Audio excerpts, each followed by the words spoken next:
Olá, pessoal, tudo bem? Sejam todos bem-vindos ao 31º episódio do Podial. Que alegria ter você aqui. Já quero te convidar, você que está chegando aqui, a se inscrever, curtir, comentar, compartilhar. Não se esqueçam de mandar esse vídeo para todo mundo, porque é um episódio muito especial. Eu estou muito feliz, esse 31º. O 30º também foi bom, que foi com as crianças, foi ótimo. Mas eu estou realizando um sonho também, porque eu trouxe uma convidada muito especial, que é a Cacá. Cacá, seja bem-vinda. Ai, Gabi, muito obrigada. Eu estou muito feliz de estar aqui, feliz de te conhecer, essa super mãe aí de 3 autistas, né? 4 crianças e estou muito feliz de estar aqui. Obrigada pelo convite, amei. Obrigada a você, eu estou muito feliz. Lindona. Eu acompanho a Cacá desde 2021, 2020 e 2021, não me recordo muito bem. Eu aprendi muita coisa com ela sobre o autismo, assim, e eu sempre disse, um dia eu quero conhecer ela, é meu sonho conhecer ela. Ela me ensinou muito, me ensinou o que eu deveria fazer, o que eu deveria buscar de apoio, de ajuda. Eu acho que você foi uma das primeiras pessoas que eu comecei a seguir, Cacá. Ai, que E legal. eu não imaginava que a gente morava tão perto. Pois é. Eu fiquei sabendo que você morava aqui perto por uma amiga que é psicóloga. Ai, que legal. Daí eu pensei, eu vou chamar ela no Instagram, não pensei que ia dar tão certo, que tu ia aceitar. Na hora. E esse teu trabalho que tu faz é maravilhoso, tá? Eu quero te parabenizar, O teu porque também. tu é uma pessoa muito especial na minha vida. Tu é, porque, como eu falei, tu me ensinou muita coisa, muita coisa. As pessoas podem achar que não, mas isso é verdade.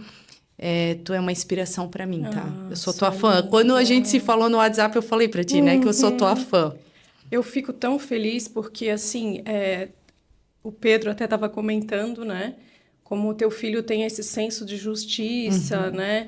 Eu acho que o autista, eu sou autista, sou mãe de 2 autistas, né? Acho que a gente tem muito esse senso de propósito, de justiça. Quando o autismo surgiu na minha vida, através do Matheus, ele tinha 1 ano e 9 meses, e como a gente estava comentando aqui em off, né? Eu não encontrava informações de o que eu poderia fazer pelo meu filho, né?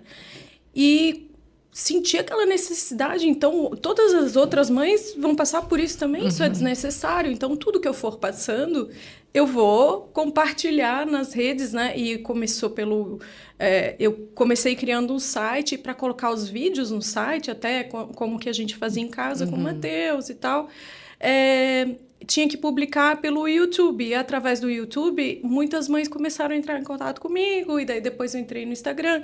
Tudo com esse objetivo de dividir minha experiência para que nenhuma outra mãe tivesse que passar por aquela escuridão que eu tive que atravessar sozinha, sabe? Então, muitas vezes até me arrependo de coisas que eu falei sem filtro, né? O autismo faz a gente assim, sem... Mas o meu objetivo sempre foi realmente dar a mão para outras mães, para que tudo que eu aprendi não ficasse apagado só na minha história, para que fosse um efeito cascata que eu acho que aconteceu, né? Hoje em dia a gente tem diversos profissionais, diversas mães que compartilham suas experiências, passando aquilo para frente, para que a gente cada dia cresça mais, né? Porque o autismo, ele... Todo dia eu aprendo. Imagino que o mesmo aconteça contigo, né? Todo dia a gente aprende alguma coisa diferente. Por mais que, pô, o Gabriel foi o primeiro ali a ser diagnosticado, mas todo dia tu aprende alguma coisa. Todo dia. Agora eu descobri que o Miguel tá com uma síndrome que todo mundo sabe, né? Que é um nome meio estranho, que é a síndrome de pica. Eu sei qual é. Que Ele tá come as coisas comendo, que ele não deve. comeu todo o meu cobertor, ele comeu uma blusa dele todinha nova. Eu tô assim bem Nossa. desesperada que ele tá com isso. E eu fui percebendo, isso é uma coisa nova que ele não tinha, ele começou agora há pouco tempo. Acho que lá na tua casa deve ser a mesma coisa, né, Nossa, Cacá? cada fase é um novo desafio. E a gente resolve um, surgem 20, né? E mesmo como a gente estava falando do autismo nível 1, a gente tem muito desafio. É claro que não dá para comparar, claro que não. E antes até era de separado, né? Então, até 2013, antes do novo DSM, até o DSM-4, a gente tinha o autismo leve separado, era chamado de síndrome de Asperger, e o 2 e o 3 de hoje em dia era o autismo, né? Hoje em dia está tudo junto. Por que que foi reunido? Para facilitar o diagnóstico. Então, muitos médicos às vezes ficavam em dúvida se o nível era 1 ou 2, e isso atrapalhava demais os diagnósticos e, portanto, o tratamento, enfim, e pelo exercício dos direitos, né? E só que, ao mesmo tempo, isso causa um desconforto dentro da própria comunidade, né? Porque, logicamente, os desafios são maiores no autismo nível 2 e 3. Por outro lado, a gente não pode negligenciar o autismo nível 1, né? Então, existem dados aí, científicos, artigos, padrão ouro, que comprovam que pessoas no autismo nível 1, principalmente quando não tratadas, a gente tem consequências gravíssimas, né? Gerando outros transtornos, outras comorbidades. E a gente tem cerca de 80% vão sofrer burnout em algum momento da vida. Uhum. Pensa, 80% dessa Muito. população. Eu tive, né, o burnout no final de 2021. Para teres ideia, eu não tinha força para escovar os dentes. Para formar uma frase, eu tinha dificuldade. Eu não conseguia juntar as palavras direito, terminar uma linha de pensamento de tão esgotada que eu fiquei. Então, claro, somou uma maternidade atípica ao autismo, a minha autoexigência, né? Sempre me exigi demais, e eu acho que o autista tem muito disso também, o autismo nível 1. Uhum. Como a gente se sente inadequado, a gente tenta compensar em outras coisas, né? Então, por exemplo, soltou aqui, eu falo sem parar, pode me Cacá, hoje eu tô aqui só pra te ouvir, pode falar, fica à vontade. Então, por exemplo, eu na adolescência, sem o diagnóstico, né, eu não entendia por que as minhas amigas me achavam... Aqui, acho que tu vai entender, o tança, né? Quando eu falo em São Paulo, tança, o que é isso, né? Como que se explica o que é tança? É uma pamonha, uma pessoa que não reage. Que não pega, né? Que não entende. Então, assim, na escola eu tirava notas maravilhosas, ia muito bem. E quando eu estava com as minhas amigas, que eu, inclusive, roubei as amigas da minha irmã, porque roubei, né? Eu não conseguia criar as amizades para sair, eu tinha amiga na escola, mas eu não transferia para minha vida pessoal, entendeu? Então, como a minha irmã, a gente tinha uma idade bem próxima, eu acabei entrando na turma dela. E isso foi muito bom para mim, porque talvez eu não tivesse tido amigos na adolescência se eu não tivesse tido essa oportunidade de ter a minha irmã ali, né? Mas, enfim, além de eu ser mais nova, eu não pegava as peças que elas pregavam para mim, né? Então, toda hora elas falavam, Cacá, Cacá. E eu não entendia isso. O que eu, né? Como que eu sou, em algum momento, tão inteligente e em outro momento eu sou a tança da história, né? Então, eu acho que a gente tem essa insegurança e acaba buscando um perfeccionismo que me levou ao esgotamento, né? Então, hoje em dia, eu já entendi que perfeccionismo não tem nada de bom. É horrível, porque quando a gente quer ser perfeito, fazer tudo que a gente faz ser perfeito, só vai gerar frustração, porque nada é perfeito. Ninguém é perfeito, né? Então, hoje, quando eu vejo meus filhos buscando a perfeição, eu digo, não, perfeito é chato. Não, perfeito não, porque eu vejo que eles buscam isso também. Então, eu já tô pecando aí, porque o Gustavo, ele tem um senso, que nem o Pedro estava falando, eu nunca tinha, acho que percebido tanto, mas depois do episódio ali, o senso de justiça, né? Ele tem, e da perfeição. Esse final de semana, ele quis arrumar o lado do guarda-roupa dele e ele pensou assim, não, isso aqui não tá dobrado como é para dobrar. E ele ficou lá até... Daí eu já fico, isso aí, meu filho, é isso aí, tem que ser Como perfeito. Como mãe, a gente fica orgulhosa, né? Tem que ser perfeito. Então, eu já tô errando ali, porque eu acho que eles têm que... Para mim, se eles acham que eles têm que ser perfeito, eles têm que ser perfeito. Mas então já... padrão reforçado que a gente tem, né? Então, por um lado, a gente é inadequada em um monte de situações. Daí você vai fazer um trabalho, tira 10. Nossa, que reforço maravilhoso. A próxima vez eu vou me esforçar do mesmo jeito. Aí, quando eu tirar 9, eu vou chorar. porque 9 não é perfeito, entendeu? Então, eu já cheguei uma vez na sala de aula do Pedro e ele estava chorando, a professora tentando acalmar, ele tinha tirado 9,7. Entende? Só por O isso. perfeito, ele é quase impossível. Então, a gente tem que dizer, isso, vamos fazer bem feito. Mas o perfeito, ele é irreal. Ele só gera estresse, só gera esgotamento. Tu fica nessa linha da perfeição ou tu... Eu procuro cada vez mais me distanciar disso. Eu procuro me cobrar menos, procuro cada dia mais, assim, fazer... Eu vou fazer 50 anos daqui a pouco. E para quem que eu preciso provar alguma coisa? Sério? Sério. Então, eu fiz 48 agora, mas tô beirando os 50, né? Então, assim, a vida é minha. Para quem que eu preciso provar alguma coisa? Por que que eu preciso me cobrar tanto, né? Para quê? Aonde que isso vai me levar? Deixa eu curtir esse caminho, não precisa estar sempre de olho lá naquele objetivo. Enfim, coisas que a gente aprende com muita terapia, né? Graças a Lu Xavier, que é minha terapeuta maravilhosa, que é neuropsicóloga, e ela é especialista principalmente em meninas, né? Ai, que legal. E no autismo também em crianças, mas enfim, ela tem muito essa veia do autismo feminino, do autismo adulto. Então, ela entende muito coisas que eu fiz terapia a vida inteira, mas eu sempre achava muito chato, porque tinha que ficar falando um monte de coisa e a pessoa não me agregava nada, né? Quando você faz uma terapia que é comprovada pela ciência e que é voltada para as tuas dificuldades e para o teu diagnóstico, para aquele padrão de comportamento, é muito mais efetivo, naturalmente, né? Então, foi o que eu digo, é como uma reforma, fazer uma reforma em casa. Tem que quebrar tudo e depois colocar tudo no lugar. Faz a maior sujeira, dá maior trabalho, a gente fica ruim. Eu fiquei muito tempo...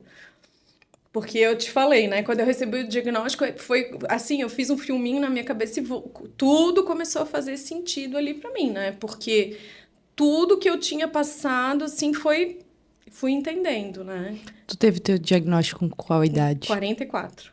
40. Ah, bem recente, então. Não Faz menos de 4 anos. Tu é recente. nível 1. de suporte? É. De suporte ainda.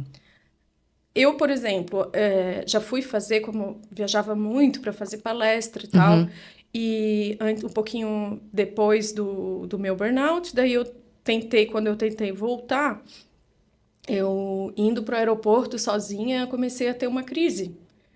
Eu não conseguia parar de falta de ar e vontade de chorar e tudo isso. Desde então eu não viajo mais sem né? Sempre que me chamam para dar palestra em outros lugares do Brasil, do país ou fora, eu sempre falo, tudo bem, mas meu marido tem que ir junto, porque eu não tenho mais coragem de pegar um voo sozinha. Então, tem uma série de coisas, assim, por exemplo, um dia eu estava fazendo um cadastro na internet e daí eu fiquei travada numa pergunta que precisava de um número tal. Aí eu fiquei, meu Deus, eu não consigo terminar isso aqui. Daí eu pedi pro meu marido, me ajuda aqui dele. Só coloca qualquer número aqui. Na minha cabeça, não tinha a alternativa de eu colocar qualquer número. Tinha que ser o número real. Eu tinha que ter aquela informação. Não sei se está claro o que eu quero dizer. Tá, eu tô aqui pensando que já aconteceu Tá isso. pensando... tá identificando. Eu me identifico com várias coisas. É. Eu agora estou sendo acompanhada pelo Dr. João Dal Bosco, meu médico de saúde mental. Mas a gente está em um processo ali. Mas desde quando eu descobri o diagnóstico do Gabriel, eu...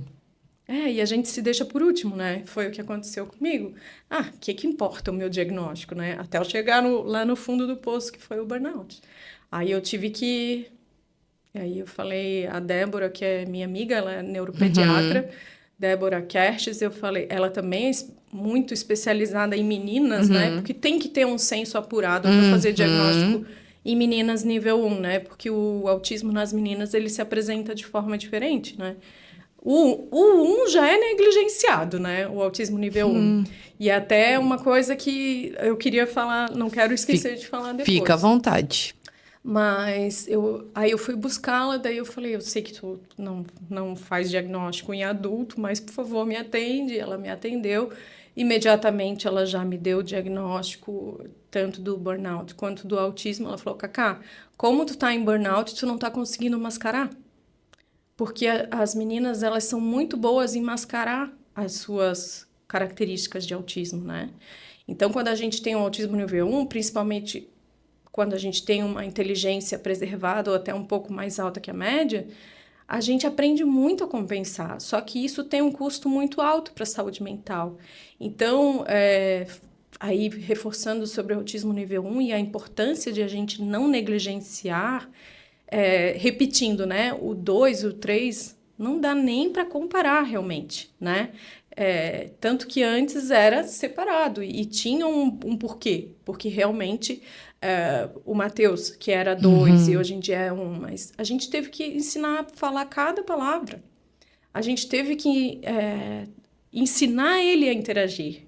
Então, claro que não dá para comparar esse autismo, onde você tem que ensinar cada coisa. O jeito de segurar o talher, enfim, e não é uma vez, é 1 milhão de vezes, né? Não dá para comparar. Agora, quando a gente tem o autismo nível 1, também não dá para negligenciar, né? Então, a gente tem um índice de burnout de 80% e de pensamentos suicidas.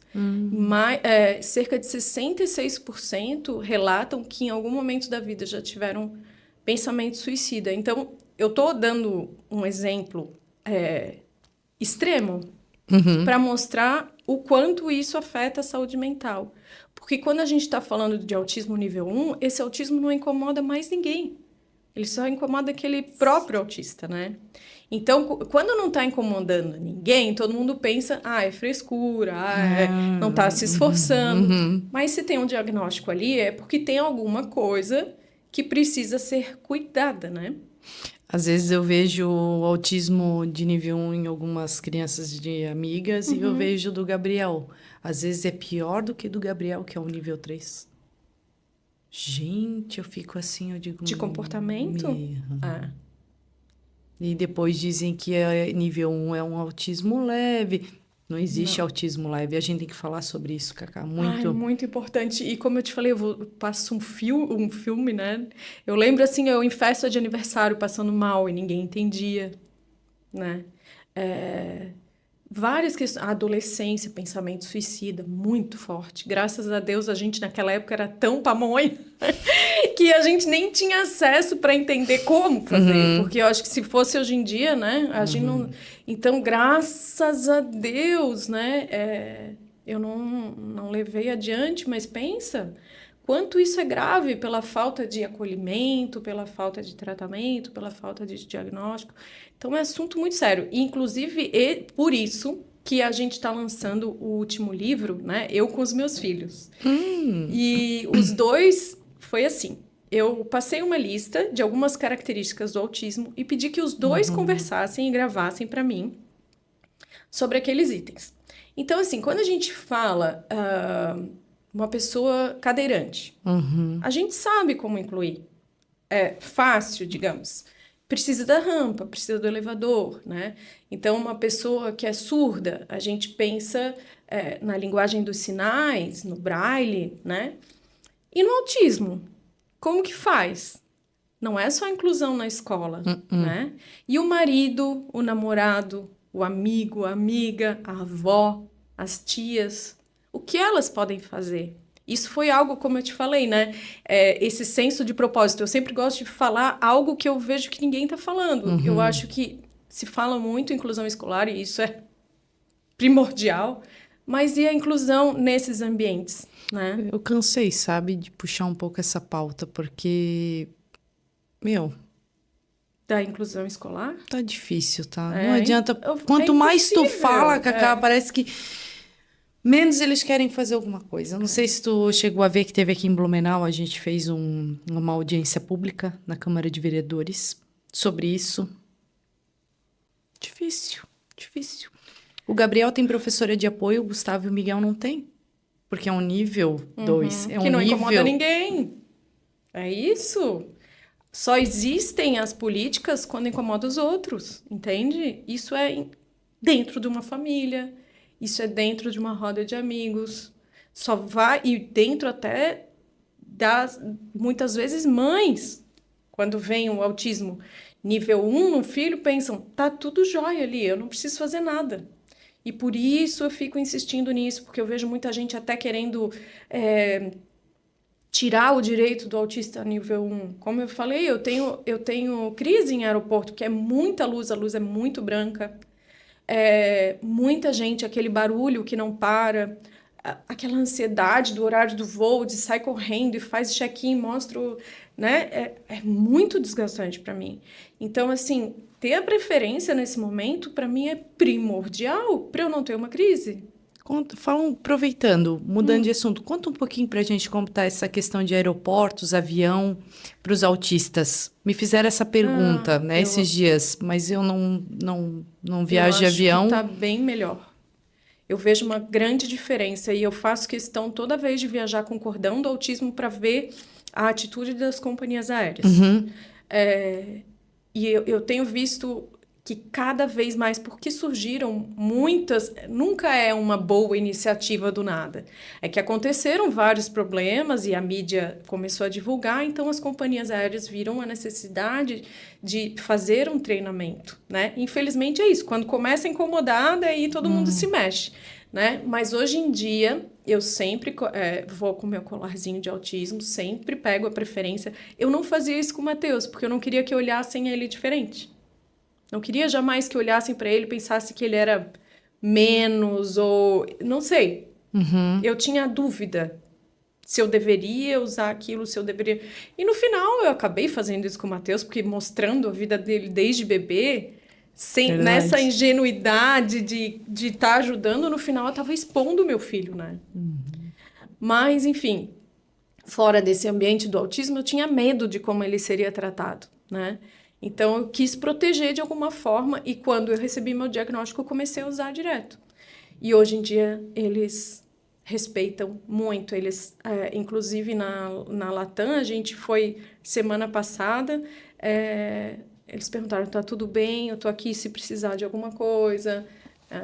Meu, que legal. Eles sempre geralmente colocam a gente na área destinada para deficiências físicas, né? Porque o autismo, por lei, é uma deficiência. Sim. Então, eu vejo que cada dia as companhias aéreas estão mais preparadas para receber os autistas. Tem um aeroporto que tem uma sala, né? Em Congonhas tem, Floripa tem, já visitei as Floripa duas. também agora? Floripa tem. Eu fui lá na inauguração, já faz, eu acho que uns 2 anos. Em São Paulo tem uma sala maravilhosa também, nossa, para mim Bem sensorial? Ela tem alguns profissionais que falam até que não seria o ideal porque elas estimulam demais. Então, tem várias luzes, vários... Então, dependendo da criança, pode ser que aquilo... Mas, com certeza, é melhor do que aquela barulheira do aeroporto natural, aquele monte de luz, né? Aquela confusão, aquilo me dá um pânico, assim. E é tudo de bom. Tu usa abafador? Não uso. Não. E eu até tenho um fone de ouvido que eu sempre esqueço de levar, que ele faz a pressão adequada. O meu marido sempre oferece o dele, mas o dele aperta demais. Daí eu já me sinto esmagada, assim, né? Uhum. É uma coisa que eu não lembro, porque, teoricamente, só o barulho não me incomoda tanto. O problema é a soma de tudo, entende? É a soma de... Já o Matheus, ele pequeno, ele era muito sensível. Daí a gente botou na música, na musicalização, e melhorou muito, assim, essa sensibilidade com os sons, né? Aproveitando aqui, fala um pouquinho desses teus pimpolhos pra gente. Fala sim. um pouco do Matheus e do... Pedro. Do Pedro. Conta um pouquinho deles. O Matheus, então, como eu falei, né? Ele era autismo nível 2. Quando ele foi diagnosticado, ele tinha 1 ano e 9 meses. A gente não concluiu do que eu ia falar do autismo nível 1. Daí a gente escreveu esse livro, que é o Autismo 10 Gestos de Amor, que é para as pessoas incluírem o seu autista. Então, se você tem um filho autista, um amigo, um namorado, ou se você é autista e quer ser incluído. Então, eu pedi para os dois fazerem a conversa entre eles e a partir dessas conversas, que dá para ouvir no livro, que tem o QR Code que você consegue ouvir, legal. A conversa original dos dois. Então, você tem como incluir. A gente sugere que seja um movimento para que cada autista vá falando... porque cada autista é diferente do outro. Então, não dá para usar o nosso para todo mundo. Então, a gente quer que esses nossos 10 gestos que são comuns entre nós três, que eles se tornem 100, 1000, e a gente quer que, né, cada vez aumente mais para as pessoas entenderem como incluir seu autista. Porque o autismo, é aquilo que eu falei, não adianta só a inclusão na escola, tem que ser em todos os ambientes, né? Então, se você convive com uma criança autista, esse é o livro 2. Eu vou mostrar para vocês, eu ganhei um livro, tô chique, feliz. Lindo, eu ganhei esse livro aqui da Cacá, mas tem outros também, né, Cacá, lá no teu site, né, tem vários. Acho que uns 2 anos atrás eu comprei um, mas não era assim, era online. É só no site mesmo. Esse daqui é lindo, eu quero ler. Depois eu dou um feedback para vocês. Entro lá no site dela, tá? Tem esse livro aqui. Ele é muito lindo, ele é muito lindo. Esse é antes desse novo. O primeiro é o Propósito Azul, que a gente escreveu basicamente para os pais, que é essa primeira fase da minha vida ali, de como estimular uma criança pequena. Então, eu e meu marido escrevemos juntos. A gente usou uma história de ficção para não ficar chato. Então, a gente conta cada parte ali como se fosse uma historinha para que as pessoas leiam sem ter aquela coisa assim, tô estudando, sabe? Para trazer uma historinha de ficção para dar um pouco de sentido. E esse primeiro, que é o Propósito Azul, depois eu posso mandar as imagens para colocar aqui, para ficar mais claro na hora do... O Propósito Azul, então, ele é voltado muito para os profissionais e para os pais que querem saber como estimular os filhos. O autismo explicado para crianças, daí eu escrevi, o Matheus ilustrou, seria voltado para as crianças, para as mães que querem ensinar. Porque muitas vezes falam, como que eu conto para o meu filho que ele é autista? Como que eu explico que ele é autista? Olha aqui, gente, ele que ilustrou, né, Cacá? Ele que ilustrou tudo. Eu vou mostrar um pouquinho aqui para vocês. E então, tanto para os amiguinhos da escola, então eu dei um para cada amiguinho da sala do Matheus. Sério? Porque a maioria das pessoas, quando ouve falar de autismo, elas têm uma ideia tão pejorativa, né? Então, vem algum caso na TV e acham que todo mundo é daquele jeito. Então, e muitas vezes, para as professoras, para os pais aprenderem, né? Então, ele tem essa intenção de mostrar o que realmente é o autismo, que características que são iguais, porque tem casos tão diferentes, né? O que é comum em todos esses casos. E esse é o terceiro, que é o Autismo 10 Gestos de Amor. Esse é voltado tanto para autista que queira ser incluído, quanto qualquer pessoa que queira incluir um autista, né?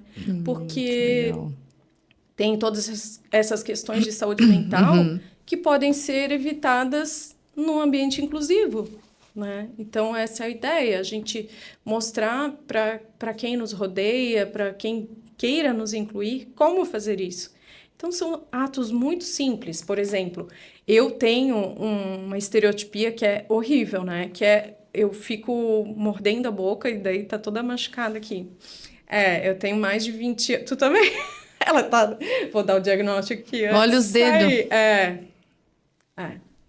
Então, e todo mundo pega no pé e usa a questão da autoestima feminina e, nossa, já levei tapa na mão, xingão, tudo que puder imaginar, né? Só que o que a gente explica ali é que é como se fosse uma necessidade fisiológica. Então, você tenta segurar o máximo, precisa ir no banheiro, tenta segurar a bexiga, tenta segurar. Uma hora você vai ter que ir. Para mim, esse negócio da boca é igual. Eu fico pensando, não vou morder a boca, não vou... Ai, agora tá ficando boa, não mexe. Quando eu vejo, já tô eu lá arrancando pelezinha da boca. Dos dedos, olha aqui, tudo... o meu tá todo machucado, ó. Desde... Nossa, então, respeita isso. A gente não quer fazer isso. Isso já nos incomoda. Uma válvula de escape, né? Ficar ainda nos cobrando por algo que a gente não consegue controlar. Então, tenta criar um ambiente para a gente mais acolhedor, ao invés de colocar mais um peso na nossa vida, né? E assim, são 10 formas de você, então, por exemplo, como conversar com o autista. Né? E a gente dá um exemplo que, se alguém pergunta assim, como foi seu dia? O que tu responde? Como que foi seu dia? Foi tudo bem. Tudo bem. Para ti é fácil? Para mim é muito difícil. Porque é como se abrisse várias páginas na minha cabeça várias páginas. De manhã eu fiz isso, eu almocei com meu marido, eu vim pra cá, eu fiquei ansiosa, eu fiquei... nanana. Eu tenho momentos que é assim também. Quando a pergunta é subjetiva, é como se abrisse no computador, sabe? Quando tem umas 50 páginas abertas e que ele sobrecarrega e não funciona mais direito. Então, assim, quando faz uma pergunta subjetiva, eu não vou contar meu dia inteiro para ti. Quando eu vou buscar o Gustavo na escola, 11h30, ele sempre fala assim, e aí, mãe, como que foi amanhã? Ai, que fofo. Aí eu fico assim, ai, meu Deus, eu não queria responder isso. Tá me tipo, como se me irritasse, sabe? Pode ser pela dificuldade de responder. Porque isso foram várias coisas. E eu me sinto culpada porque eu penso, meu Deus, ele deve estar achando que eu sou grossa. Então, é essas pequenas coisas que eu ando percebendo em mim, que faz muitos, muitos anos que eu tenho isso, sabe? Tipo, a vida inteira? Tipo, que nem minha filha, às vezes de noite, mãe, como é que foi? O que tu fez? Tu gravou? Com quem tu gravou? Cara, como é que eu vou falar pra ela? Abre tudo de uma vez e trava, né? Aí hoje ela disse, mãe, com quem que você vai gravar mesmo? Eu disse, kkk. Ai, que bom ter uma resposta só, tipo, rápida. Daí ela quis, eu pensei, não começa a me perguntar, não me faz muita... Aí eu já começo com os braços assim. Eu também tenho pânico de muita pergunta. Bem isso, exatamente isso. Porque abre tantas janelas lá, então a gente acaba dizendo, tudo bem. Eu não vou dizer, nossa, hoje está sendo um dia super... Porque está sendo um dia muito especial. Tá aqui contigo, te conhecer, tá aqui falando sobre autismo, que é a coisa que eu mais amo. Enfim, só que o cérebro demora muito para processar isso e a pessoa espera uma resposta imediata.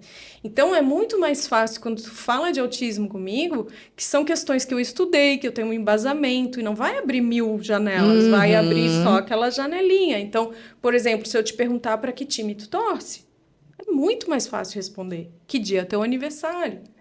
Qual que é o teu assunto favorito? São perguntas mais objetivas, entende?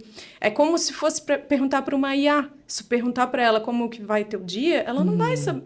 IA, e daí, como que está sendo o teu dia? Ela não vai te dar uma resposta, vamos dizer, funcional. Claro, eles devem ter preparado a IA para essa resposta. Mas o que eu digo é que para um autista esse tipo de pergunta é muito difícil e acaba afastando aquela pessoa, entende? Ela foge daquela interação porque ela tem pânico desse tipo de pergunta. Então, são pequenas atitudes que as pessoas que nos cercam podem tomar para a gente ter um convívio mais agradável. Outra questão é a seletividade alimentar. Eu ia te perguntar isso, você tem? Eu tenho, meus filhos têm, muito forte, meu marido também. Lá em casa todo mundo tem. Eu ainda sou a melhorzinha hoje em dia. Mas a vida inteira eu sofri pela minha seletividade. E daí, como mãe, fui muito julgada também por causa disso. Porque é como se eu não oferecesse alimentos mais saudáveis para os meus filhos, né? E, gente, o exemplo que eu dou é, por exemplo, da Covid. Quando as pessoas pegaram a Covid e perderam o paladar e o olfato. Todo mundo entende que aquela alimentação vai mudar. Ela não vai conseguir se alimentar tão bem quanto antes, certo? Porque ela não sente o paladar, ela vai provavelmente perder a vontade de comer também. E quando você nasce com, daí no caso, o transtorno do processamento sensorial, que acontece quase todos os autistas, né? Então, você também, no seu cérebro, a análise daqueles dados acontece de uma forma diferente. Então, para o Matheus, o cheiro do alho é como se fosse do esgoto. E as pessoas querem que ele coma aquele arroz com alho. E ele chega na casa de uma avó, chega na casa num restaurante e tem aquele... Como que eu vou comer no meio do esgoto? Né? Então, assim... São pequenas coisas que as pessoas... Porque daí, é inofensivo, falar uma vez, come. Só que forçar a comer. Para aquela criança ali, já está sendo difícil interagir, tá naquele ambiente. Ainda você vai forçar ela a comer uma coisa que para ela é como esgoto? Né? Que situação horrível que tu está criando para aquela pessoa. Né? Hoje em dia, eu tenho mais facilidade de experimentar, mas eu conto também no livro... que quando eu era pequena, meu pai dizia assim, que eu nunca queria experimentar nada, e a minha irmã experimentava tudo e tal. Meu pai dizia assim, quem não experimenta não pode viajar. Porque quando a gente viaja, as comidas são muito diferentes. Eu pensava, nossa, eu nunca quero viajar. Que tipo Ao invés de eu pensar assim, então vou começar a experimentar para eu estar preparada para viajar, Não dá. o meu cérebro pensou assim, então nunca quero viajar, viajar deve ser a pior coisa do mundo, ter que ficar comendo um monte de comida diferente, né? E hoje em dia, realmente, eu sofro quando eu vou, assim, para outro país e o cheiro da comida é muito... Dá uns 2, 3 dias eu começo a não conseguir mais comer direito. E eu volto passando fome. Sério, qual foi o país que tu mais estranhou, assim, que tu... A China. A China foi o pior. Meu Deus. É? A China é horrível. Eu adoro comida chinesa do Brasil, mas a comida chinesa da China não dá. Sério? É muito, muito cheiro, é muito forte, Muita pimenta, muita os coisa. temperos, a aparência é muito assim, meio repulsiva. Então, assim, é até uma pena falar desse jeito, né? Parece uma falta de respeito. Mas para mim foge do meu padrão, então é um sofrimento. E daí, quando eu volto de viagem, eu volto super magrinha, o que é ótimo. As minhas amigas falam, ai, que inveja, tu volta magrinha. Mas depois eu compenso de tanto comer feijão. Que eu volto desesperada de fome, assim, a primeira coisa é me matar no arroz com feijão, que parece que daí dá aquela sustância de novo, assim, sabe? Mas eu sofro bastante com a seletividade, assim. Mas quando cria essa sobrecarga, esse somatório, hoje em dia, entende? Então, aqui, se eu vou num jantar, alguma coisa, eu consigo lidar Mas, bem. Porque assim, daí é uma vez... qual é a tua comida, assim, que tu não consegue? Tipo, botar aqui, tu não come de jeito nenhum. Eu sou bem tolerante, eu como até comida japonesa hoje em dia. Não poderia comer... Lá em casa é comida pastosa, não entra. Ah, Não entra. O único que come purê é o Gustavo. eu gosto de O quase Gabriel tudo, é mas... só arroz, feijão, salada não. Carne é meses específicos, semanas específicas. Ovo ele não come de jeito nenhum. Ele nunca Ovo eu não botou como ovo na boca. Ele odeia. É que eu gostava tanto de ovo que um dia eu comi tanto que eu passei mal. E daí depois eu criei uma O intolerância Gabriel ao ovo. não come. É. Não come de Café jeito. eu aprendi a tomar recentemente. Eu não tomava. Sério? Eu tenho 2 cafezeiros lá em casa. O Gustavo não toma, mas o Miguel e o Gabriel, Cacá. Não, hoje em dia eu sou Meu. bem mais flexível, mas por isso, porque eu acho que à medida que eu fui crescendo, me tornando adulta e dona do meu próprio nariz, eu mesma, que eu acho que eu fui querendo experimentar. Então, como mostra que aproximações sucessivas não adianta forçar. Né? Respeita isso, que é sério, a seletividade alimentar é uma coisa séria. O pessoal acha, Não é não frescura. come isso, aquilo, frescura. Não, mas é muito A gente sério. tenta, como mãe, né? A gente tenta dar a melhor alimentação do mundo. Só que tem tanta coisa antes também, né, Gabi? A gente tem tanta demanda antes para cumprir que a alimentação fica lá pro final da lista. Eu não sei, lá em casa é todo mundo tão seletivo assim, e daí ele já tem, tipo assim, o Matheus, daí faz terapia e faz reforço escolar, e faz isso, faz aquilo. Chega no final do dia, eu vou querer forçar ele a comer um alface? Não, eu quero que ele tenha conforto naquele momento. Então, assim, tem tanta coisa na nossa lista de objetivos que a gente acaba deixando essa parte realmente para o final, mas não é por pouco trabalho, porque a gente é malandra. Pelo contrário, é porque tem tanto trabalho que isso acaba ficando para o final, né? Vamos entrar em alguma pauta aí que tu queira, que tu acha importante. A gente tá no finalzinho já. Pode entrar numa pauta que tu acha bem importante aí. Que ela tem propriedade, gente, pra falar as coisas, tá? Que tu acha legal, que sempre tem alguma coisa que a gente acha, né, Cacá, que vale muito a pena falar. Eu acho que essa coisa que muita gente fala, todo mundo é um pouquinho autista, né? Autista tá na moda. Dói na tua alma quando tu escuta isso, na minha dói. Muito, muito. Porque eu tenho vontade de pegar e explodir, gritar. Não sei se é o meu senso, porque eu sou bem justiceira também. Eu também. E daí, tipo, eu tenho vontade de para de falar isso, sabe? Mas é porque eu respiro. A gente batalha todo dia para as pessoas entenderem que é o autismo. Aí, de repente, uma pessoa próxima de ti, olha para ti e fala, mas todo mundo é um pouquinho autista, né? Dá vontade de socar e pensar, não tem cara, né? O que eu tô fazendo tá adiantando, né? Mas o que eu digo é que o problema está em você ser totalmente autista a tua vida inteira. desde o dia. Saiu da barriga da tua mãe até o dia de hoje. Esse é o problema, né? Então, você reuniu uma série de características que acabam te prejudicando, que é o que eu falo, assim, o problema não é ser autista, o problema é a gente ser autista num mundo de neurotípicos. Se a gente convivesse num mundo só de autistas, e que a maioria fossem autistas e a minoria neurotípicos, eu digo pro meu filho, eles aqui iam ter que fazer terapia, não a gente. A gente precisa fazer terapia para se adaptar ao mundo neurotípico. Então, não é que um tá certo, o outro tá errado. É que um é maioria, outro é minoria. Então, é a mesma coisa, quem é destro, quem é canhoto, né? Se você é canhoto, meus 2 filhos são canhotos, pega uma tesoura de destro com a mão esquerda, ela não corta, porque o fio da tesoura é para pegar no lado direito, entende? Então, o que o canhoto faz? Ele começa a pegar a tesoura com a mão direita, que não é a mão dominante dele. E claro que isso vai gerar mais esforço para cortar aquele papel, porque não é a mão dominante dele. O autista também, quando ele está num diálogo, principalmente aqui, ó, para mim tá super fácil eu me comunicar contigo, porque eu sei o tema, eu sei que a gente vai falar sobre autismo, eu sei o tempo que vai durar essa conversa. Então, a gente tem uma situação pré-estabelecida que me dá conforto, né? Se uma pessoa me liga, eu já fico apavorada. O que a pessoa vai querer falar? Quanto tempo? Como que eu sei que é a hora de desligar? Será? Ela está se identificando total, vai sair o diagnóstico daqui. Eu não gosto de falar no telefone, eu tenho pavor.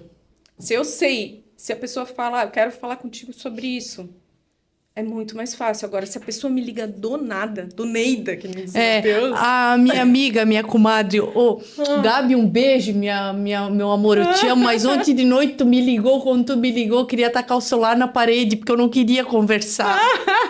As minhas amigas que descobriram... Eu não sabia o que falar com ela, eu fiquei assim, por que tu tá me ligando? Dá um pânico, né? Dá uma coisa assim, o que eu faço agora? O que eu faço comigo? Eu atendo ou não atendo? Eu amo essa pessoa, mas como que eu vou atender esse telefone? Eu não tenho condições psicológicas. Eu não tenho energia agora para falar. Eu acho que, daí voltando isso, né? O autista, aqui falando do nível 1, que tem uma linguagem preservada e se coloca muito bem, mas não é automático para ele o social. Então, é como eu falei da tesoura. Você usa a tesoura na sua mão que não é dominante. Claro que aquilo vai causar maior desgaste, entende? Se você fala em outra língua, tu fala outra língua, para quem fala inglês, vai conversar com alguém em inglês, você tem que raciocinar, a não ser que você seja fluente, more um tempo fora, mas cada frase que você for elaborar, você tem que raciocinar mais, e isso é extremamente desgastante.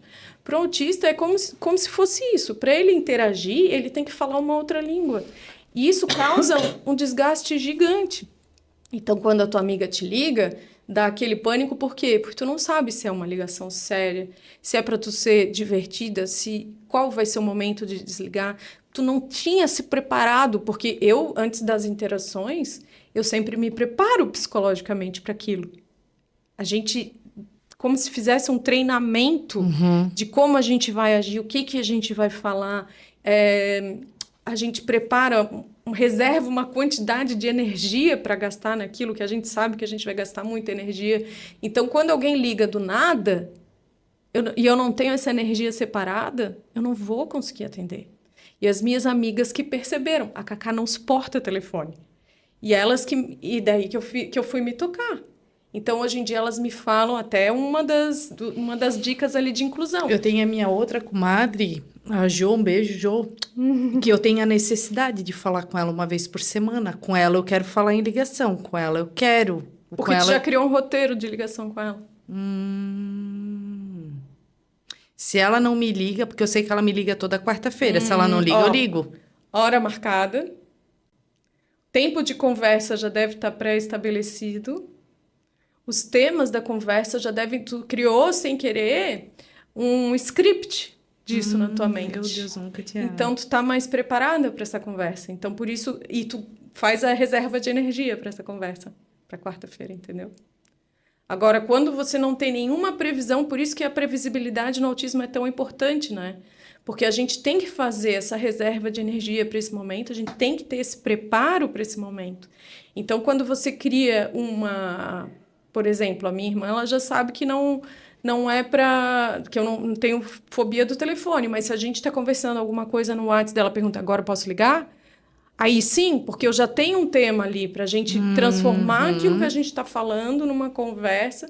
Tem dias que não, mas tem dias que sim, eu já tenho um tema. Aí fica mais fácil entrar naquilo, entende?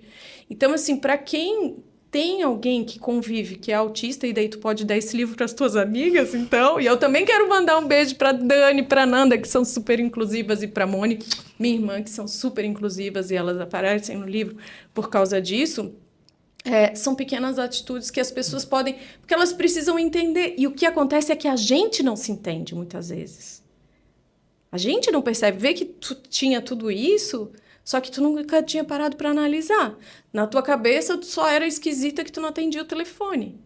Que preço que custa isso? A tua amiga achar que tu não é amiga E eu bastante odeio dela? quando eu tenho um assunto pra falar e eu quero falar. Eu não quero mandar mensagem, eu quero fazer uma ligação de vídeo e a pessoa não me atende. Ah, daí ao contrário, tu fica doida. Fico muito braba. Eu fico muito braba. Porque assim, ó, a pessoa começou a me instigar no assunto no WhatsApp. Só que eu não quero ficar ali na conversa. Eu quero olhar pra pessoa e eu quero conversar com ela. Não faz isso comigo. Não. Só se for com hora marcada. O dia que eu quiser te ligar no WhatsApp, passa o tema, hora marcada. Não, eu hoje em dia, até o pessoal da editora, eu falo, eu tenho fobia de falar no telefone. Eu fico apavorada quando alguém me liga assim do nada. Do Neida. Do Neida, né? Do Que nem Neida, todo mundo diz. Ai, ai. Então, nós chegamos ao final, quase. Ai, que pena! Queres falar um pouquinho rapidinho do Matheus e do Pedro? A gente nem falou, né? Cortei, voltei atrás. Então, o Matheus, ele é um menino incrível. Hoje em dia, ele tem 12 anos. Tá começando a sofrer com a adolescência, né?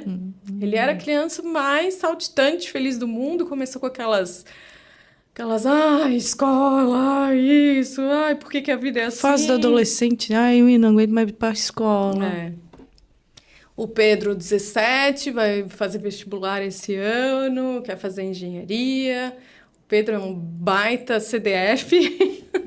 E o Pedro é muito CDF. Ele passou as férias inteiras estudando. Nossa. Mas ele sai também. Ele não é aquele CDF que não tem vida. Ele tem vida, assiste o futebol, faz as coisas dele, tem os amigos, vai pra festa, vai pra não sei o quê, mas ele passa as férias, final de semana, estudando. Ele é muito focado, sabe? Eu era assim também. A minha mãe dizia, né? Cacá, larga esse livro, vai, né? Para de estudar. Eu já era o contrário, nunca gostei de estudar. Mas era onde eu era reforçada. Aquilo que a gente falou, da pilhinha lá de roupa do teu filho. Na parte dos estudos, eu fazia e eu conseguia. Porque era o racional, era o que... Eu ia bem naquilo, então eu cada vez era reforçada. E quando no social, eu era... sempre me dava mal, sempre a minha nota era baixa, vamos dizer, no social. Então, cada vez menos você tem vontade do social e cada vez mais você tem vontade de estudar. Acho que meio por aí, né? A gente encontra um lugar onde é confortável pra gente e vai fundo, né?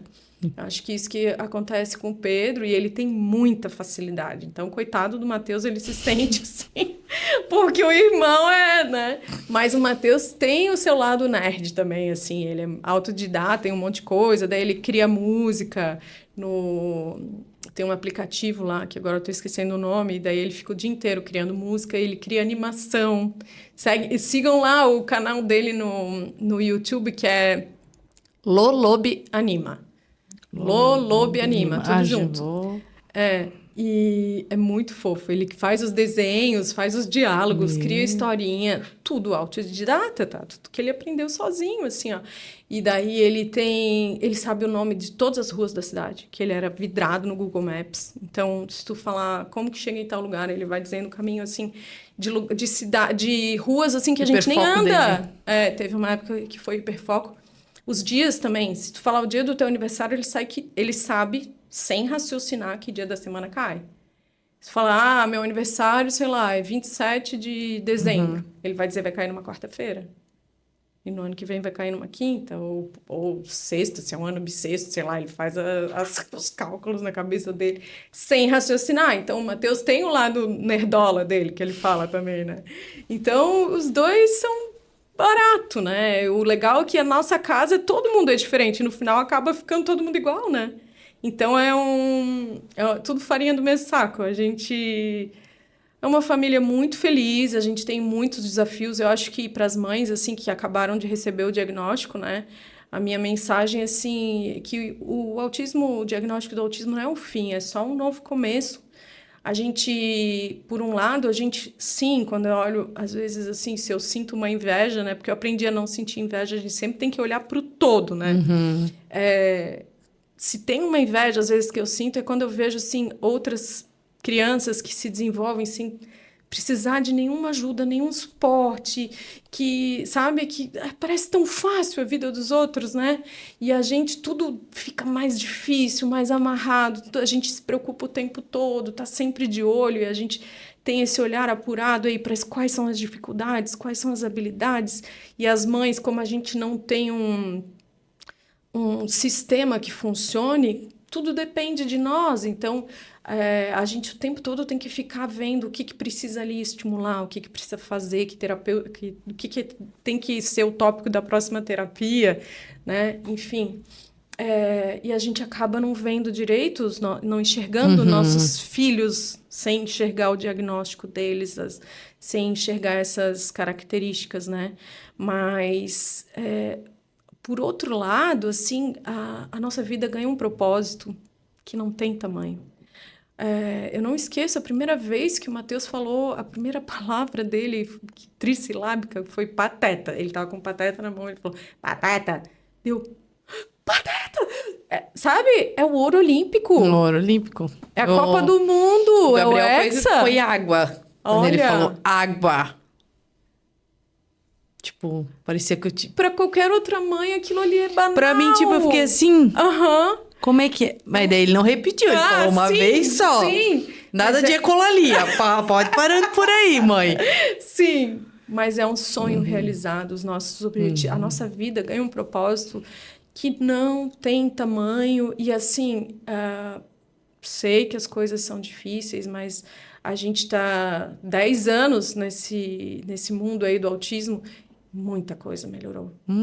Ainda falta um universo de coisas para a gente conquistar, sem dúvida. Mas é o que eu falo, no começo, quando eu falava em aba, né? Que há décadas eu não sei quanto tempo eu tenho ainda. Não, pode mais uns 10 minutinhos. 10 minutos, tá.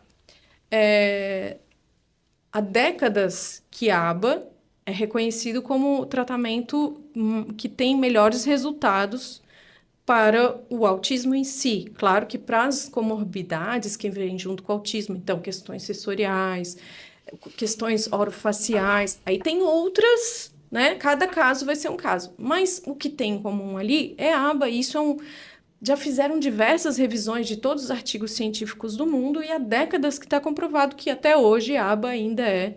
Claro que já na época do Matheus, o aba era mais chato, hoje em dia o aba é muito mais legal. Quem souber aplicar a aba, hoje em dia... Então, às vezes, eu até penso, será que eu tiro aqueles videozinhos que eu tenho do Matheus menor? Até alguns eu já apaguei, assim, ó. Porque naquela época, por exemplo, para estimular o contato visual, a gente fazia assim, ó, no rosto dele. Hoje em dia, isso é um absurdo. Não pode. Né? Hoje em dia, tem outros jeitos mais legais.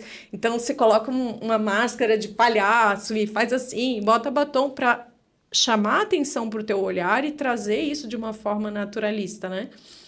Mas, enfim, de um jeito mal aplicado ou bem aplicado, a aba é o que tem melhores resultados. Quando eu falava isso no começo, lembro. Apanhei... O que eu apanhei? Eu descobri o que era aba lá no teu Instagram, Jura? porque eu também não Posso sabia. tomar essa água aqui? Fica à vontade. Eu não sabia Eu não sabia o que era aba. E tu fez a aba? Fiz, mas... Tipo, no começo eu digo, meu Deus, que coisa chatoplexa, eu dizia. Muito. Aí eu acabei desistindo. Quando eu vi na internet a aba, É porque, infelizmente, a gente tem poucos profissionais capacitados, né? Ainda mais com esse Bem Perdão. pouco, Com bem esse pouco. aba que é naturalista, que é atualizado, enfim, né? Por isso que eu bato na tecla. Profissionais, independente da área que você atue, se tá falando de autismo, estudem aba. Fono, psicólogo, TO. Se você atende crianças com autismo, adultos com autismo, aprenda a aba, que é uma linguagem, vamos dizer, para acessar aquele indivíduo e que a gente sabe que vai trazer um resultado efetivo. Mas, enfim, voltando, naquela época, quando eu falava aba, todo mundo, eu apanhava bonito na internet. E eu, bem, né, autista, tola, tansa, pamonha, achava assim, não, tô falando aqui, não ganho nada com isso, tô aqui para ajudar, nunca ninguém vai me julgar, né? E foi totalmente o contrário, apanhei muito, mas, enfim, valeu a pena. E hoje em dia a gente tem catalogado tanto no padrão da Sociedade Brasileira de Pediatria, da Sociedade Brasileira de Neurologia Infantil, a aba está lá, como um tratamento padrão ouro recomendado pelos profissionais para o autismo, né? Então, hoje em dia, a gente tem isso. Qualquer médico que quiser entender sobre autismo, eles vão entrar lá, ou na SBP ou SBNI, no site, tem lá a listagem de tratamentos que tem padrão ouro que funcionam para o autismo, né? Entrou na lista da ANS, a Agência Nacional de Saúde, né? A aba entrou na lista. Então, foram muitas conquistas. Hoje em dia, a gente tem uma série de profissionais, mães levando informação na internet, né? Claro que a gente tem que aprender a separar o joio do trigo, mas, enfim, muita coisa evoluiu, né? É claro que a gente tem muito ainda para conquistar, muito, muito, muito, muito, mas a gente já pode comemorar aí o que a gente conquistou, que aos pouquinhos a gente chega lá. E eu acho que o Brasil virou uma referência no mundo, né? E a gente tem muito para falar, mas acabou. Tu vai voltar, vai ter a próxima, tu vai voltar pra gente. Meu Deus do céu! Quero participar de tudo! Quero te agradecer. Tu sabe que eu te admiro muito. Te admiro muito demais, que nem eu já falei e repito, tu foi uma das pessoas referência na minha vida, que me ajudou muito no começo do autismo ali, que eu não entendia nada de aba. Pra mim era um bicho de 7 cabeças. Vou deixar essa câmera aqui aberta pra ti fazer os teus agradecimentos, passar tuas redes sociais pro pessoal te seguir. Fica à vontade, o teu livro, fala dos teus livros. Tá. Obrigada, estou muito feliz de estar aqui. Obrigada. Você é uma linda, uma amada. Parabéns pela tua maternidade, por essa iniciativa maravilhosa. Te agradeço de coração por todo esse carinho, todo esse amor, esse momento incrível que a gente teve aqui juntas. Agradeço a todo mundo que está aqui nos assistindo, né? Já são pessoas diferenciadas, essas que estão querendo ouvir aí, querendo se capacitar, querendo receber informação. Então, obrigada por estar aqui conosco. O meu Instagram é o Autistólogos, Autistólogos, todo mundo fala. Uma época eu até mudei, mas todo mundo me conhece pelo Autistólogos, né? _ KK. Então, procurando por Autistólogos, vocês vão encontrar. Os meus livros são O Propósito Azul, O Autismo Explicado para Crianças, né? Que é esse aqui. E o que a gente vai lançar dia 15 de agosto é Autismo 10 Gestos de Amor, que esse é para quem quiser incluir alguém da sua família, um amigo, um namorado, ou para o próprio autista, para ele conseguir expressar essa necessidade que ele tem de inclusão nos seus ambientes familiares, entre amigos, nas suas relações, para a gente tornar, o que eu falo, né? A gente se esforça tanto, faz terapia, tenta cada dia a gente se esforça tanto para tentar se adaptar nesse mundo. Tão legal se a gente puder se encontrar no meio do caminho, se as pessoas que nos cercam também possam se esforçar um pouquinho, porque são gestos tão simples de respeito, de acolhimento, de entender o que se passa, o que será que passa na cabeça dela, né? Então, é isso aí, esse é o nosso objetivo. É muito fofo, eu sou suspeita, né? Mas as conversas dos dois são muito legais. Eu acho que para as pessoas que não são autistas, eu acho que fica mais fácil entender o que se passa na cabeça deles, né? E é uma linguagem, todos eles. Eu busco uma linguagem, a editora às vezes quer fazer a revisão, quer transformar para aqueles textos chatos. Eu falo, não, eu gosto de escrever do jeito que eu falo. E eu sou atuei como advogada há muitos anos, mas eu não gosto da linguagem pesada, porque quando a gente está lendo, a gente quer, né, ter uma leitura gostosa, fluida. Então, assim, todos os 3 foram escritos para pessoas que não têm hábito da leitura, né? Porque a gente quer realmente incluir todo tipo de pessoa que queira aprender mais sobre autismo, incluir, levar informação. E a minha frase é: a informação transforma vidas.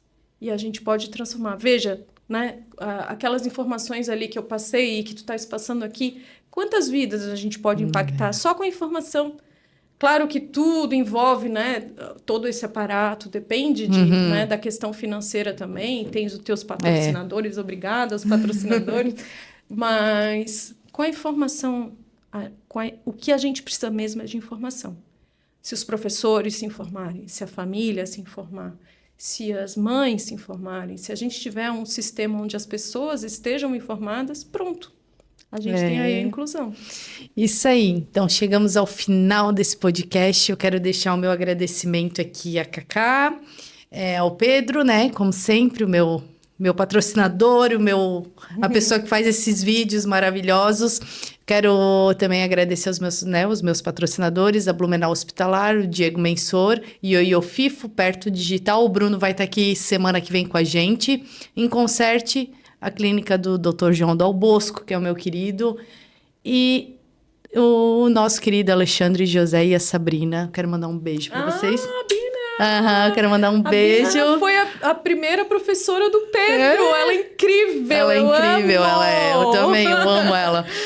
E é isso aí, eu quero também deixar um convite bem rapidinho. Você que é empresário, gostaria de estar patrocinando o Podiaust, me chama lá no Instagram, no direct, tá? Vai ser um prazer te receber e conversar contigo. E terminamos aqui, eu te espero na semana que vem, tá? E não se esqueçam, para cuidar é preciso conhecer. Um beijo! Beijo!